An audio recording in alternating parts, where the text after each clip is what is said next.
Hi mga besh! Good morning! So, nandito na naman tayo mga besh. May pasok na kasi mga besh. Kaya ayan, maaga na naman tayo magtatrabaho mga besh. Sobrang lamig mga besh. Yung feeling na ayaw mo pang bumangon kasi sobrang lamig talaga as in. Pero wala kang choice kasi may trabaho ka. So, nakaalis na yung mga amo ko mga besh. Pero yung isa kong alaga tulog pa. So, tara, samahan niyo muna ako mga besh. At ako'y maglalaba. So, ayan. Dahil pagtapos nila ito. Ayan, so ilagay natin ito. Tapos, syempre, kunin natin. Ganyan lang. Tapos, talagay tayo ng sabon mga besh para naman gumulak siya. Ganun. So, ayan mga besh. Ang gabi na yung gamit ito mga besh. Hindi naman natin kung saan ito tayo nilagay. Tapos, kasi pa mga besh. Sobrang lamig na mga besh. Tapos, kailangan kong mag-almos mamaya ng kung alaga kong pangalawa. So, ayan. Wala tayong magagawa mga besh. Kailangan natin mag-travel. So, yun lang mga besh. So, ngayon mga besh. Sa kusina ako'y mag-almos na mga besh. And then, same time, mag-almos natin yung para mamaya pagbuhay si Amber. Kunin na lang. So, tara mga besh na tayo na lang yung mga besh. So, yung buwan natin yung besh. Tapos, dito sa kusina mga besh. So, ay kusina namin. So, gagawa tayo ng sa usual. Yung alisan natin tayo and tinatay. So, update lang sa mga besh. Lalaban ko mga besh. Ihahamas natin. And syempre mga besh. Yung mga laban ko mga besh. Likin natin mga besh. So, yung sobrang namin mga besh. Yung tuwa sa mga besh. Pero wala kang gagawa na magbaho. Sino mga besh? Thank you for watching. God bless. Bye. So, ito gawa natin ng chicken natin. So, papainitin ko lang to gatas.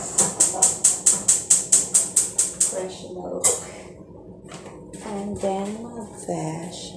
Siyempre, ito na yung garlic na i-blender ko mga besh. Dadagdagan ko lang para marami. Kasi magluluto kami mamaya ng molokia ng saluyot mga besh. So, ito yung chicken mga besh. Ito yung chicken.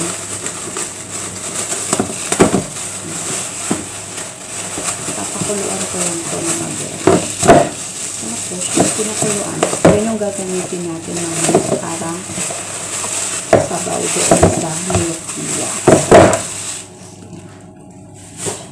Yan yung chicken namin. May lemon pa tayo mga besh. So, ayan. So, syempre, bago tayo magsimula, nilinis dito. Kailangan muna natin ito habang para naman may space yung ating lababo mga besh. So, yun lang ang buhay natin mga besh. Pagtitiis na lang mga besh, makakapagpahinga na rin tayo dito sa mundong ito. Sa mundo ng amo ko lang. Kaya ako pa magpahinga ng tuluyan sa mundong mga besh. Hindi pa pwede siya. So, kailangan lang natin magpahinga sa ating trabaho, hindi sa mundo.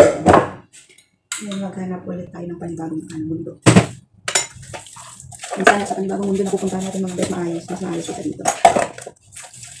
Sabi naman yung mundo ko yung direct na ng ato. Okay. So, shout out sa mga kung nagpapalala ng reklamo ko kasi sa buhay nila. Wala lang yung kasi nila ang tanong ko nakasali ko yung mga.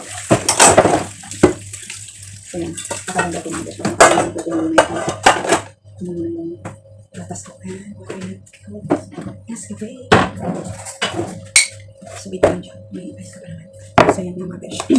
So, hindi tayo pwedeng malakas ng boses mga besh kasi tulog pa ngayon pakalawa ko na lang. So, yan ang kape nilalagay ko mga besh. Okay, maglalagay lang tayo ng asukal. 1, 2, 3. So, ayan na mga besh. Ito na yung ating kape. Tapos, syempre, samahan natin ng mamon, ng parata. Itong parata, ginawa ko to sa amo ko kasi isa lang yung kinain na. So, kakainin ko na lang yung isa para hindi naman sayang. So, tira mga besh. It's almusal time. So, kakain na ako mga besh. Huwag niyo na ako samahan. Mamaya naman tayo magsama pag maglalaba na ako sa labas. Yun muna mga besh. Bye-bye muna.